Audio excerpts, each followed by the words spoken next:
You may have noticed during your time on Talos 1 that everyone you come across is an adult. There aren't any children. And that's because children were never allowed on the space station, which naturally makes sense considering its real purpose is for hyper-advanced and top-secret testing on alien organisms. However, that doesn't mean we don't see anything relating to kids in the games at all, like the doll from Moon Crash, or even more interestingly, this note in the base game. "Hi Mommy, I've been having bad dreams since you left. Dr. Preston said I should draw it, and that would help make them go away. I hope you like my picture and come home soon. I love you, Corey." Next to this note, we can find this picture, which seems to clearly be a drawing of a phantom, like we see in game. But how could this be? After all, the note from this child would have come from Earth, not Talos 1, yet lo and behold, here it is. We know that telepaths in game have the ability to read people's minds and alter how we perceive the world, but the issue with this is we still have the physical evidence of the mother having the note. Potentially she was mind controlled to write it herself, but we can't find any other instances of anything like this in game to corroborate this theory. Could it then be that this child actually saw the Typhon on Earth? Maybe the Typhon had already gotten to Earth long before the escapes at Talos 1 and at the Pythias moon base. Another explanation too would be that the telepath on board Talos 1 somehow saw the connection between the mother and son and tapped into the son's mind on Earth in order to make the drawing. But in my opinion, that would make no sense because I just don't see the motive for a telepath to actually do this. What benefit does that provide the Typhon race of aliens? But that would mean that the most likely explanation here is that the child did in fact see some sort of alien monster like this, meaning Typhon would in fact already have been on Earth. Think about all of those scary stories of monsters hiding in the dark and mysterious sounds we hear about every new millennia on Earth. What if all of these ghost stories and paranormal run-ins were actually just humanity making first contact with a hostile alien force that would later be studied on Talos 1 far into the future? Honestly, this theory does seem pretty far-fetched, so the real explanation is probably it's a telepath doing something. But either way, something is weird going on here with this drawing, and if it really is a child on Earth, then this story goes much deeper than we originally thought. We already talked about the passwords to Morgan's personal computer and office and why they are special, but potentially the best password of all relating to Morgan comes from his secretary. You see, if you take a short detour on your way to Morgan's office in game, right outside the front door is a computer and desk set up for his secretary. If you actually try to use the computer though, it's password protected, and at this point in the game you likely don't have the necessary hacking skill to get in. Luckily for us though, there happens to be a sticky note right on the side of the monitor with the password to the computer, and if we open it up we are met with the now infamous OMG Hot Boss. If it wasn't clear already, Morgan gets bitches. And I'm sure that our secretary isn't the only person on Talos 1 with an eye for Transstar's youngest son. God, we're hot. One of the coolest parts about Prey is just how connected the world and its history are. For example, almost every single employee on Talos 1 had a tracking bracelet, and in-game, even for the characters that aren't involved at all in the main story, you can track them down and find valuable loot or just some more deep dives into the lore. One specific employee, though, left strangely out of this gameplay loop is the employee Marco Simmons. He's one of the scientists we see right at the start of the game during our testing, before the outbreak, specifically the one that leaves to grab Dr. Bellamy a coffee before a mimic sneaks in and starts killing everyone. So naturally, some players in the community started searching for Dr. Simmons to get some more background on him, but his body and tracking bracelet are nowhere to be seen anywhere on the station. In fact, Marco Simmons doesn't even come up in the company roster charts. But surely he was part of the science research team, right? After all, top researchers like Dr. Bellamy refer to him by name and seem to have a storied past with him. So what exactly is going on? Well, it might go a lot deeper than most people think. We know from some other side quests in game that not every employee on Talos 1 was happy. For instance, in the side quest Disgruntled Employee, we learn about a man named Grant Lockwood who was terminated by HR but never showed up on any shuttle records leaving the station. We find a transcript from Sarah Elzar asking for someone to track Grant's bracelet from deep storage, and lo and behold, if we do, we can find his body floating in space just outside the station with a briefcase full of his belongings, which includes a high-tech neuromod. It's clear that Grant was trying to escape the station and failed, dying in orbit, but the fact that he has top secret research in his traveling bag implies that he may have been up to something, along with the title of the quest itself. This is further backed up by some logs we can find in Prey Moon Crash that confirm some Chasma Corporation spies had infiltrated not only the Transstar Pytheas moonbase, but also Talos 1 as well. Claire Witten being just one example of these types of operatives. So maybe Grant Lockwood was actually one of these operatives. After all, from certain angles in game, it could be argued that his trajectory leaving the station would have eventually taken him to the moon. And even more interestingly, this idea of spies on the station would also be a perfect explanation for Marco Simmons. What if both Simmons and Grant were actually colluding with inside Talos 1? That would explain how both seemed to evade detection on the space station for so long, and also the weird events surrounding both. Because remember, in Simmons' case, the last time we ever see him is leaving a room just mere moments before a mimic appears out of nowhere and starts what is presumed to be the start of the outbreak. Why wasn't Simmons attacked by this same mimic? And if he was right near the testing rooms right when everything started going downhill, how could he have possibly survived with no trace of his body anywhere else? And even more interestingly, we learned from January that Marco worked in the neuromod division and was responsible for installing neuromods on subjects in the simulation testing, like Morgan. January says he switched the neuromods that Simmons was supposed to install into a blank one in order for us to remember the day before when we do eventually break out. But the whole conversation is very short and almost cagey, as if January could be hiding something. And could that something be that Marco Simmons was in on all of this? Maybe as part of a plan to help January break Morgan out and cause a Typhon containment breach. Could it be that Marco Simmons and Grant Lockwood actually were both high-level Chasma spies that maybe even played a role in the events of the game itself? In fact, in the now many Reddit AMAs of employees that are still working at or have worked at Arcane Studios, multiple questions have been asked about this mystery. And every single time, the employees respond that some people's mysteries and fates will be forever unsolved, which implies that Arcane did in fact know something was going on with Simmons and Lockwood, and my guess is they were both spies that helped orchestrate the downfall of Talos 1.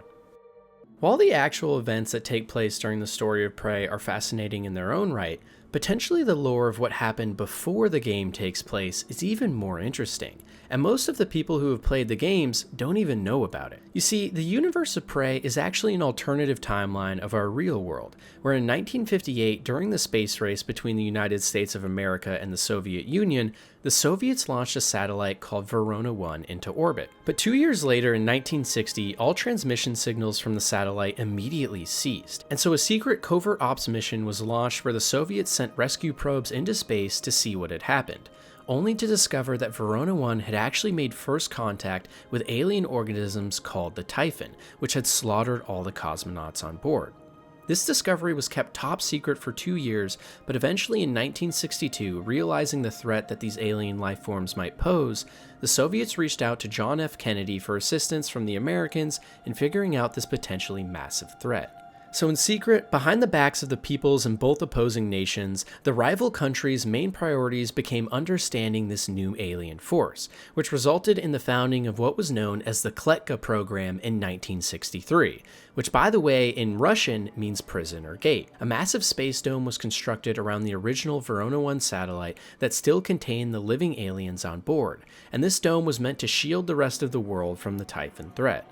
But back on Earth, the Soviets betrayed the Americans and initiated a failed assassination attempt on JFK, which resulted in the Americans taking full control of the Kletka program and pushing the Soviets out. With their newfound complete control of what was the most mysterious power in the universe, the United States government launched a new top-secret and highly funded program called Project Axiom. Massive mining and research operations were set up on the moon in order to gather the raw materials needed to construct a research station around the now imprisoned Verona 1 satellite. And for decades after this, the United States studied the Typhons and their power, which is originally where the technology for the neuromods and so many other things in-game came from. But in 1984, this massive research project was finally shut down after many years of deaths and near outbreaks, along with massive budget deficits and a concern from top government officials that the program was not yielding any beneficial results. So for over 40 years, the station sat dormant in space with no activity going on that we know of, until in 2025, the massive private company known as Transstar was able to outbid rival company Chasma Corporation in order to obtain rights to the station. Morgan Yu, who we play as in-game, is actually the son of the founder of Transtar, with Alex Yu being our older brother who we talk to throughout the game. Now in full control, Transtar also resumed operations on the moon mining bases that had sat dormant since 1978, and started to build out yet another station around the previous two. This new space station was dubbed Talos 1 and served as a massive research facility and also lounge for Transtar employees and directors, along with anyone else visiting the new and improved station full of beautiful architecture that we see a lot of in-game. And this is where the story we actually play along in Prey takes place, with the opening line of the game, "Hello, Morgan. Today is March 15th, 2032, being the day that Morgan was sent to travel to Talos 1 in order to meet his brother regarding some of the research they were doing on the station. It's crazy just how awesome and deep a lot of the Prey lore is that many people don't even know about, because it really is some of the best and coolest sci-fi lore I've explored yet in my entire Iceberg series, with a massive set of 3 different space facilities built around one ancient Soviet satellite. And it also gives so much context to the game and why we see such a variety of places and styles the deeper we go into the station, and provides so many decades of rich lore and mystery to pull from.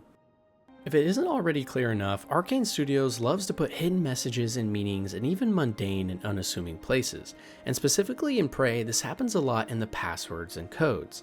One of the coolest examples of this is the password to Alex Yu's computer in his office, which is Chenguoshen. I probably butchered that. For those of you that don't know, Chenguoshen is the name of a Chinese deity that was said to be the god of the moat and walls, or god of the boundary. This god was said to protect Chinese citizens in specific cities, villages, or towns from the dimensions of the afterlife that could wreak havoc, and served as a sort of god protecting the boundaries between dimensions and all those that serve them. This is a very specific analogy to use on Alex's password in game, and may actually give us some clues to his character. Could this in fact be a hint that Alex is some sort of godlike figure, who has figured out how to bridge the gap between the Typhon's dimension and ours? Remember that poster in Morgan's room that seemed to give us a hint about the Typhon and where they came from? Well, in that poster, it looks a lot like they are bridging the gap between dimensions and breaking into ours, or at least that's one way to interpret it. And if that is the correct interpretation, then maybe Alex somehow played a role in bringing the Typhon to Earth. But how could that be the case if the Typhon are the ones that originally came to us? Well, maybe Alex is simply the final key they needed in order to bring on the advent of the Coral and Apex Typhon. And either way, it seems clear that Alex has some hidden intentions we still aren't fully clear on. To me at least, this password is a further hint that Alex is pulling a lot of the strings behind the entire story of Prey, more than most people in the community think, and he probably has a master plan to bridge the gap between dimensions and human-alien hybrids alike that people seldom talk about in-game, instead only being left to small hints. When walking around the Talos 1 space station in Prey or Pythias Moonbase in Mooncrash, you may have come across these weird machines often found in offices called reployers. They sort of look like a printer you would find in a regular office, but there's no real indication that they actually do anything of the sort. Modeled after the 1965 IBM 2540 card punch and read machines, the reployer simply sits in offices in-game and does nothing.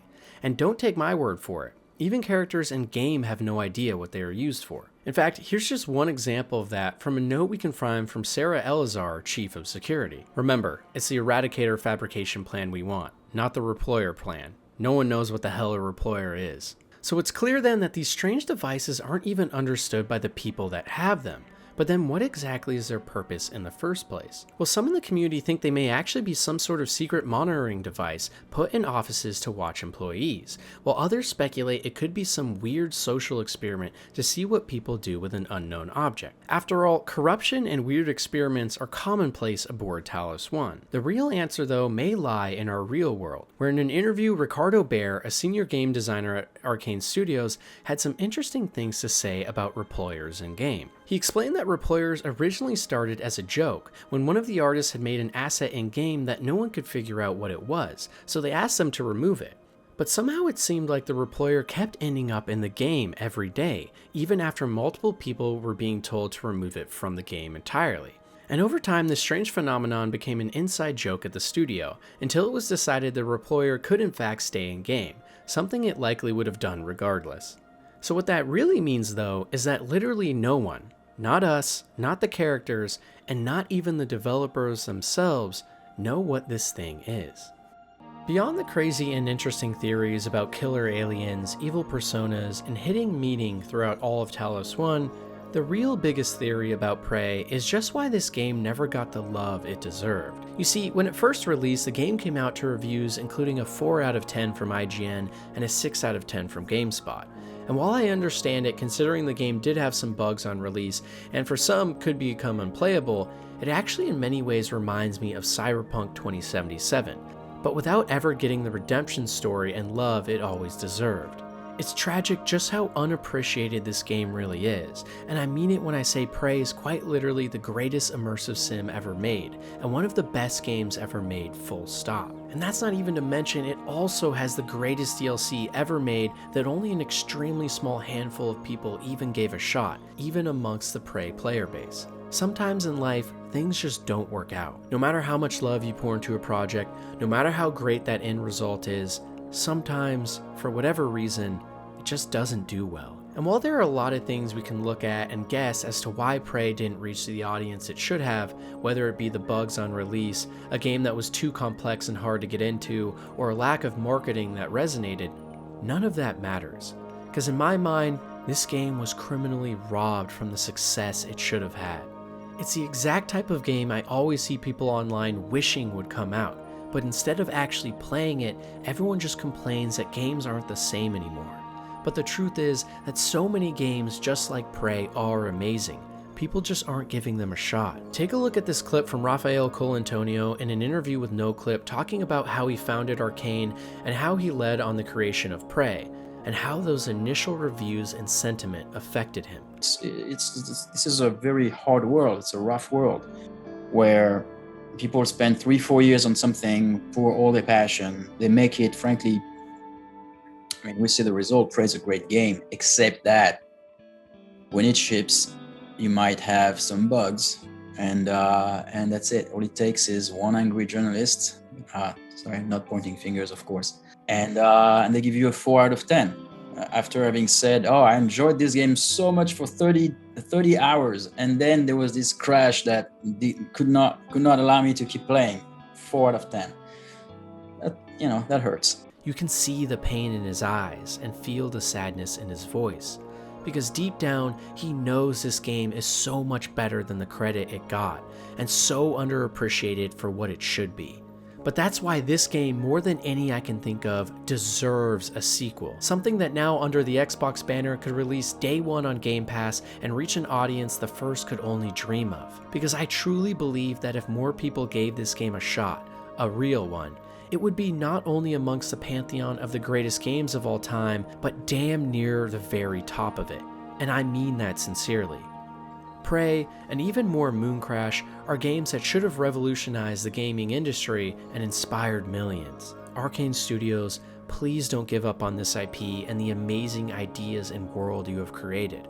There is something here that's so special, and if a sequel does one day come out worthy to this predecessor, I fully believe it will live on in people's memories forever.